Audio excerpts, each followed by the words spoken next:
The year is 610 CE. The place is Mecca, a bustling trading center in the Arabian Peninsula. Amidst the clamor and materialism of Meccan society, a man named Muhammad sought solace in solitude. He was known for his piety and contemplative nature. Muhammad, troubled by the social injustices and spiritual unrest of his time, would often retreat to the quiet solitude of the Cave of Hira.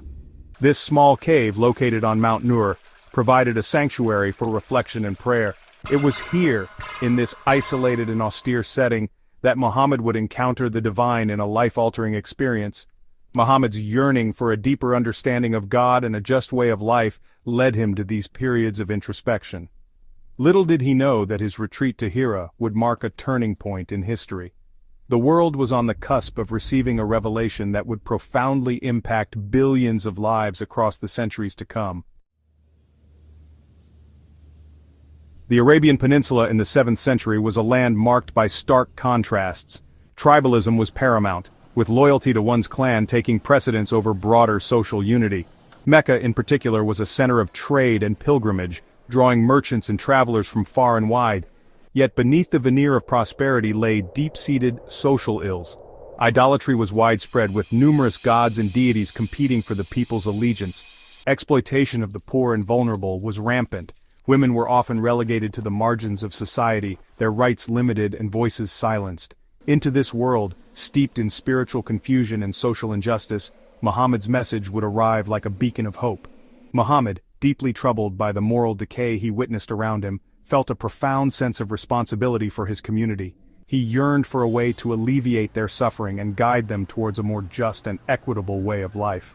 His solitary retreats to Mount Hira were driven by this deep-seated desire for spiritual enlightenment and social transformation. It was during one such retreat to the Cave of Hira, in the month of Ramadan, that Muhammad experienced a profound encounter with the divine. The angel Gabriel, a radiant being of light, appeared before him. The angel commanded Muhammad to read. Overwhelmed by the awe-inspiring presence of the angel, Muhammad responded, "I cannot read." The angel repeated the command, "Read." Again Muhammad insisted, "I cannot read." Finally the angel embraced Muhammad and then released him, saying, "Read, in the name of your Lord who created man from a clinging substance. Read, and your Lord is the most generous, who taught by the pen, taught man that which he knew not." These verses, the very first revealed to Muhammad, marked the beginning of the Qur'an, the holy book of Islam.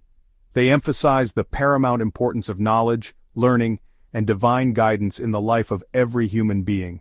The revelation left an indelible mark on Muhammad, transforming him from a seeker of truth into a prophet entrusted with a divine message for all humanity. The revelation in the Cave of Hira was not merely a personal experience for Muhammad, it was the beginning of a global faith that would reshape the course of history. The Qur'an, revealed gradually over a period of 23 years, provided a comprehensive ethical and spiritual framework for individuals and societies alike.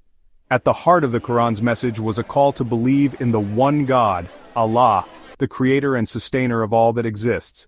It emphasized the importance of social justice, compassion for the poor and needy, and the equality of all human beings in the sight of God. The Qur'an condemned idolatry, superstition, and the pursuit of worldly wealth and power at the expense of ethical values. The revelation in the Cave of Hira, therefore, marked a turning point not only in Muhammad's life but also in the history of humanity.